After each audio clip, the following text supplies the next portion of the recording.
couple of K-Lives left. We started studying Daniel at last club. Caitlin went over his story. And so tonight, if you have eyes and can read, which I think that's everybody in the room, you can tell that we're going to talk about Daniel again. And we're going to focus on the idea of character. Now, when I decided to sit down and think, like, man, what do I want to talk about with character? I looked at the word character and I said, character, that's a funny word, because a lot of times, like a little kid, when they hear character, they may think, a character in a story or a character from their favorite movie or TV show. But when we think of character, we know it's so much more complex than that, there's a lot of things that go into someone's character. So how would you define character? Someone tell me their definition of someone's character. All at once.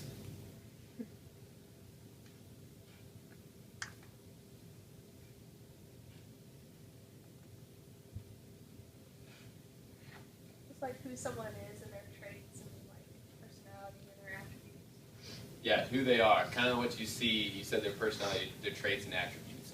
So character can be seen as something that has been evidenced by somebody's actions or something that you see them do. You're like, oh, he helped an old lady cross the street. He must have such good character, right? That's the way we think. And that's true, and I totally agree with that.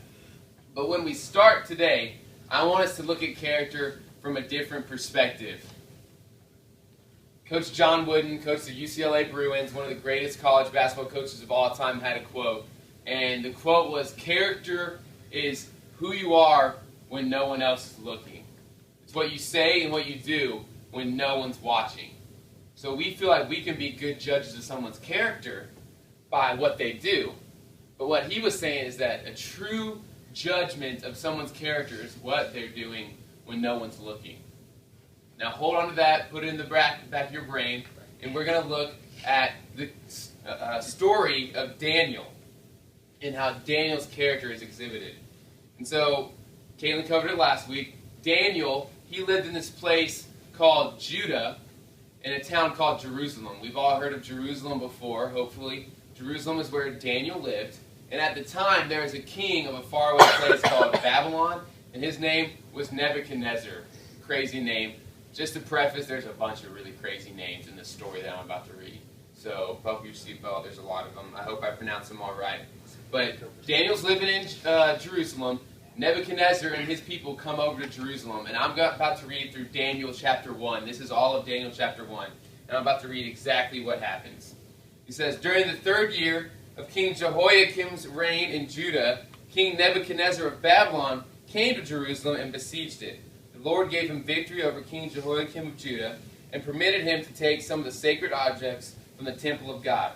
So Nebuchadnezzar took them back to the land of Babylonia and placed them in the treasure house of his God. And so what happens is the Babylonians come into Jerusalem and totally ransack the place and take all their valuables and just demolish everything. And as we're about to see, they took more than just valuables. So in verse 3 it says, then the king ordered Ashpenaz, his chief of staff, to bring to the palace some of the young men of Judah's royal family and other noble families who have been brought to Babylon as captives. Select only strong, healthy, and good-looking men, he said. Make sure they are well-versed in every branch of learning, are gifted with knowledge and good judgment, and are suited to serve in the royal palace. Train these men in the language and literature of Babylon. And so not only did they take stuff, but they rounded up a bunch of young men who were just like athletic and smart and good-looking, basically the cream of the crop. Basically people that would be exactly y'all's age, like 16, 17, 18. And so, Jay, you're smiling. What, you think you would have been taken? No, I'm thinking about this. It's completely off topic. I'm just kidding.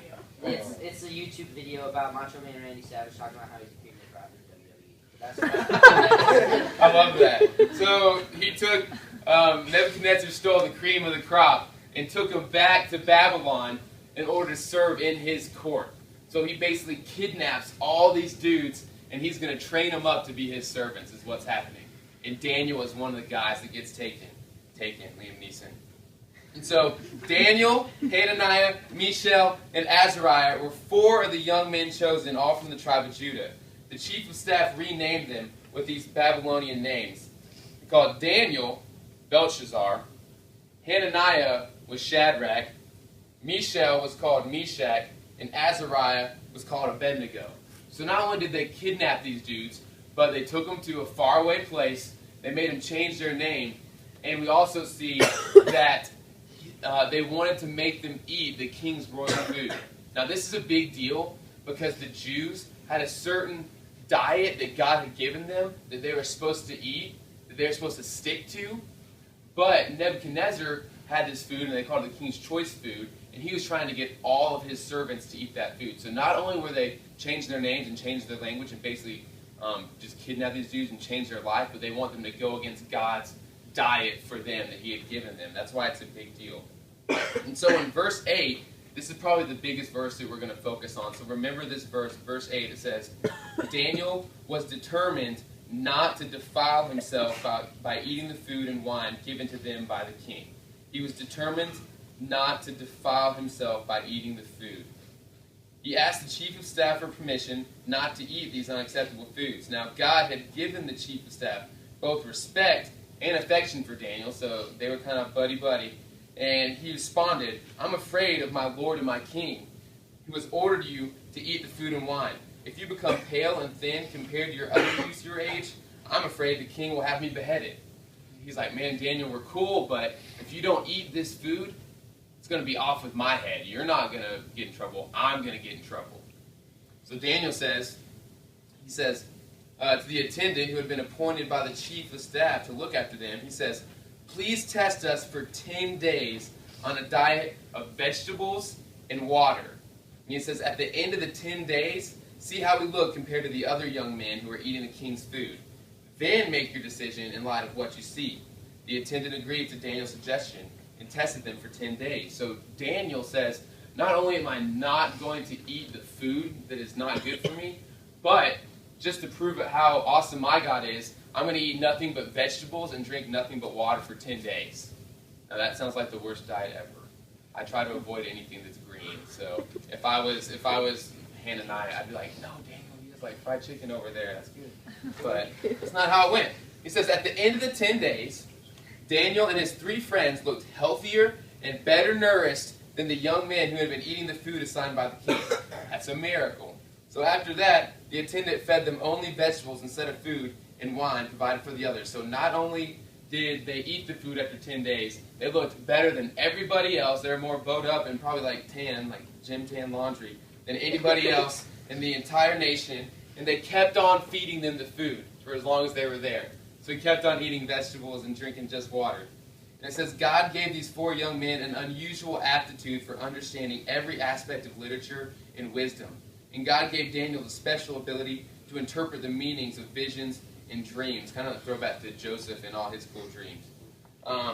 When the training period ordered by the king was completed, the chief of staff was brought all the young men to Nebuchadnezzar. The king talked with them, and no one has impressed him as much as Daniel, Hananiah, Mishael, and Azariah. So they entered into the royal service. Whenever the king consulted them in any manner requiring wisdom and balanced judgment, he found them 10 times more capable than any of the magicians and enchanters in the entire kingdom. So not only did God deliver them and make them look better, but he gave them wisdom, and he basically set them apart as the best servants in Nebuchadnezzar's entire household. And so you may be thinking, okay, how does this have to do with Daniel's character? How does this tie into our talk tonight? And I want us to think about it like this. So Daniel was kidnapped and taken away from his home. He was raised up in a Jewish home, and he was taught all these Jewish traditions from his parents, maybe his aunts, uncles, grandparents, his teachers, his coaches, just whoever had authority over him. He was taken from them and transplanted to go on his own as like a 16-year-old. Now, could you imagine, some of y'all are that exact same age, just being on your own in a foreign land, and they're trying to get you to eat this crazy food, and they've changed your name to Belshazzar, you don't even know how to spell it, and you're just like, no, I'm not going to eat your food. How do you make that choice? But Daniel knew what he had been taught. He knew what was right, and he knew what would glorify God, and he decided to choose that option. So when no one else in his life that had any authority over him was looking, when nobody was holding him accountable, he chose to honor God. And he was only a 16-year-old guy. And if you remember Daniel's story, like, he goes on to live a long time and do some pretty awesome things. And it started right here. And so I just wanted to look at 3 really simple things about character that we saw in Daniel's story and how it applies to us. And the first one goes back to verse 8. What did verse 8 say about Daniel? I will not eat the food. He said he made up his mind. He made up his mind. Daniel chose not to eat the food. And so the first thing about character is that character is a choice. Character is a choice. And so for us in our daily lives, our days are made up of just millions of little small choices that start from the moment we raise our head up off our pillow of how our day's going to go. Isn't that cool? We get to choose what we do with our life. We can go do whatever we want, really. We get to choose what we want to do. The example I always think of is brushing your teeth. Now, we will all admit that brushing your teeth is good for your health. It's good for your hygiene, personal hygiene. It's good for your teeth. But how many of us, knowing all these things, knowing that brushing your teeth is right, may choose to skip brushing our teeth in the morning? You don't have to raise your hands. We've all done it. I never skip in the morning. Yeah, me too, to be honest. But that's a small choice, right? But yet we know it's right, and we know it's good for us, yet we still choose and say, oh, no, I don't need to brush my teeth. And that's just one really small choice, but that's a really good example. Now think about the rest of your day. Your day made up of all of these choices. Some of them are really easy to make, like brushing your teeth. But some of the choices that determine our character are a lot harder to make. For example, man, I'm going to join in on this bullying of this person. Or I'm going to cheat on this test or this assignment that I've been given.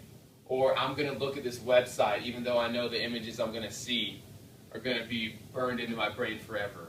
I know it's not good for me. We consistently make choices that we know are bad for us. When given the option to choose what is good and right, we choose what is immoral and wrong. And here's the thing is that we're not always going to make the right choice because we're people. And that's kind of a good thing that we don't have to always make the right choice. But we just need to know that character starts with the choice.